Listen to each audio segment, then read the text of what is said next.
ایک دفعہ کا ذکر ہے کہ کسی دور دراز ملک میں ایک بادشاہ رہتا تھا جو اپنے ظلم اور عجیب و غریب مطالبات کے لیے مشہور تھا۔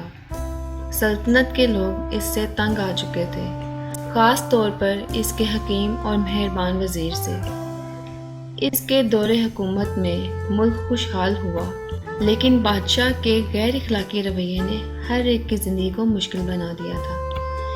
ایک دن بادشاہ نے اپنے وزیر کو بلوایا اور کہا کہ مجھے 10 دن کے اندر اوپر سے نیچے تک ایک محل بنانا ہے۔ اگر تم نے وقت پر تعمیر شروع نہ کی تو تمہارا سر قلم کر دیا جائے گا۔ بیچارہ وزیر بڑا پریشان تھا، یہ نہیں جانتا تھا کہ ایسے ناممکن کام کو کیسے پورا کیا جائے۔ وہ گھر واپس آیا اور اپنی بیوی کے ساتھ پریشان کن خبر شیئر کی۔ اس نے مشورہ دیا، میرے پیارے شوہر، مدد کے لیے اللہ کی طرف رجوع کرو، اس سے سچے دل سے دعا کرو، شاید وہ تمہاری رہنمائی کرے۔ اپنی بیوی کی نصیحت پر وزیر نے وضو کیا، 2 نفل ادا کیے اور اللہ سے اس کا حل طلب کیا۔ پریشانی سے تھک کر وہ آخرکار نماز کے دوران ہی سو گیا۔ اپنے خواب میں اس نے خود کو ایک جنگل میں گھومتے ہوئے پایا، جہاں اسے ایک چمکتی ہوئی چیز ملی۔ اس نے اسے اٹھایا اور خواب میں بادشاہ کے سامنے پیش کیا، جو خوش نظر آیا۔ بیدار ہو کر وزیر نے اپنی بیوی کو خواب سنایا اور اس نے کہا، یہ خواب اللہ کی طرف سے نشانی ہونا چاہیے۔ جنگل میں جاؤ، شاید وہاں تمہیں وہ چیز مل جائے جس کی تمہیں ضرورت ہے۔ اگلے دن وزیر نے اپنا سامان باندھا اور جنگل کا سفر شروع کر دیا۔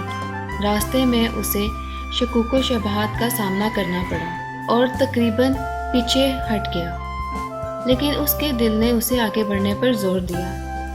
جیسے ہی وہ امید چھوڑنے ہی والا تھا کہ اس نے دیکھا کہ ایک خرگوش ایک دکھی پنجرے میں پھنسا ہوا ہے۔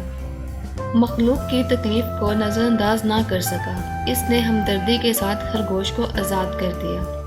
اسے بہت حیرت ہوئی جب خرگوش ایک چھوٹے بونے میں بدل گیا جو بول سکتا تھا۔ شکر گزار بونے نے وضاحت کی کہ وہ ایک شریر جادوگر کے جادو کا شکار تھا۔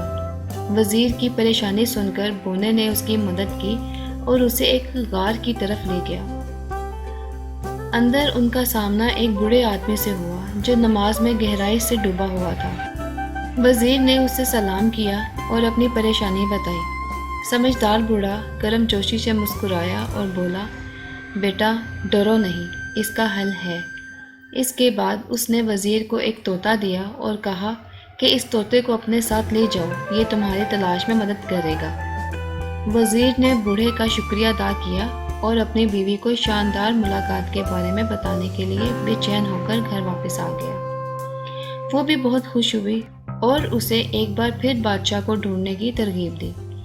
چنانچہ اگلے دن وزیر بادشاہ کو تعمیراتی جگہ پر لے آیا۔ ادھر ادھر بکھرے ہوئے مزدوروں اور سامان کے ساتھ اس نے طوطے کو آزاد کر دیا۔ آؤ میاں مٹھو، اپنی مہارت کا مظاہرہ کرو۔ طوطا آسمان کی طرف بلند ہوا، چہچہاتی آوازیں نکال رہا تھا، اینٹوں کو پکڑو، اینٹوں کو پکڑو۔ بادشاہ کو غصہ آ گیا اور کہا کہ اتنی بلندی پر اینٹیں کیسے پہنچائی جا سکتی ہیں؟ وزیر نے آہستگی سے جواب دیا، مہاراج، اگر اینٹیں اتنی بلندی تک نہیں پہنچائی جا سکتی تو اوپر سے نیچے تک محل کیسے بنایا جا سکتا ہے؟ بادشاہ اپنے وزیر کی حکمت سے حیران رہ گیا اور اسے اپنے ظالمانہ طریقوں کی غلطی کا احساس ہوا۔ اس نے اپنی غلطیوں کی معافی مانگی اور ایک مہربان اور انصاف پسند حکمران میں تبدیل ہو گیا۔ اس دن سے بادشاہ وزیر کی دانشمندانہ رہنمائی میں ترقی کرتا گیا۔ بادشاہ کا دل ہمدردی اور سمجھ بوجھ سے بھر گیا اور طوطا سب کے لیے امید اور مدد کی علامت رہا۔ لوگوں کو یاد دلاتا رہا کہ اللہ پر ایمان اور اچھے دل کے ساتھ کسی بھی رکاوٹ کو دور کیا جا سکتا ہے۔ اور اسی طرح مہربان وزیر اور جادوئی طوطے کی کہانی دور دور تک پھیل گئی، جو جوانوں اور بوڑھوں کے دلوں کو موہ لیتی ہے، انہیں ہمدرد، انصاف پسند اور وفادار بننے کی ترغیب دیتی ہے، چاہے آگے آنے والے چیلنجز ہی کیوں نہ ہوں۔